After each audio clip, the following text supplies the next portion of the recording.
Pada zaman dahulu, di sebuah desa di Sumatera Utara hiduplah seorang petani bernama Toba.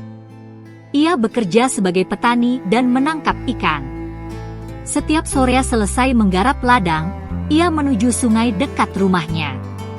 Namun hari itu amal sial, seharian ia duduk di tepi sungai, tak seekor pun ikan mau menyantap umpan kailnya. Toba sangat kesal dan mulai putus asa. Akhirnya ia memutuskan pulang. Anehnya, baru saja akan bangkit, tiba-tiba kailnya ditarik ke dasar sungai. Karena tarikannya terasa berat, ia yakin akan menangkap ikan besar. Benar saja, setelah ia angkat, seekor ikan mas sebesar paha manusia menggelepar-gelepar di hadapannya. Betapa senangnya Toba. Segera dibawanya ikan tersebut pulang. Sesampainya di rumah, sebuah keajaiban terjadi. Ketika ia hendak memotong ikan itu, tiba-tiba ikan tersebut dapat berbicara. "Tolong jangan bunuh aku. Nanti aku akan membantu kehidupanmu." Toba terheran-heran. "Tapi aku lapar. Aku butuh lauk untuk makan hari ini," kata Toba. "Nanti akan kusediakan makanan untukmu. Lepaskanlah aku," jawab ikan itu mengiba. Toba yang kasihan padanya akhirnya melepaskan kembali ikan tersebut ke sungai. Ajiab. Setibanya di rumah, terhidang makanan lengkap di meja.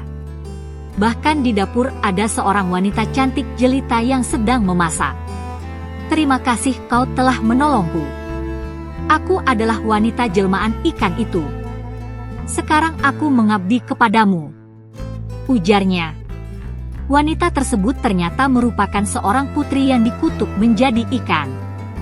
Beberapa waktu kemudian, Toba ingin sekali menikahi wanita cantik itu. Wanita itu setuju, namun ia mengajukan sebuah syarat. "Jangan sekali-sekali kau mengatakan asal-usulku dari mana, sekalipun kepada anak kita nanti. Bila kau langgar maka akan terjadi sebuah bencana." Toba menyanggupi hal tersebut. Tidak lama, mereka kemudian dikaruniai seorang anak laki-laki yang diberi nama Samosir. Mereka hidup bahagia. Tetapi karena Samosir hidup dimanja, ia tumbuh menjadi anak yang malas. Bahkan tingkahnya cenderung nakal. Suatu hari, ibunya menyuruh Samosir untuk mengantarkan nasi untuk ayahnya. Karena dipaksa, kali ini Samosir mau melaksanakannya. Namun di tengah jalan, ia merasa lapar dan memakan makanan tersebut. Di sisi lain, Toba yang merasa lapar tak sabar menanti-nanti. Berkali-kali ia menengok ke ujung jalan, dan ketika Samosir datang ia hanya menyerahkan nasi sisa. Betapa marahnya Toba, "Anak kurang ajar. Berani benar kau memberi ayahmu nasi sisa. Dasar anak keturunan ikan."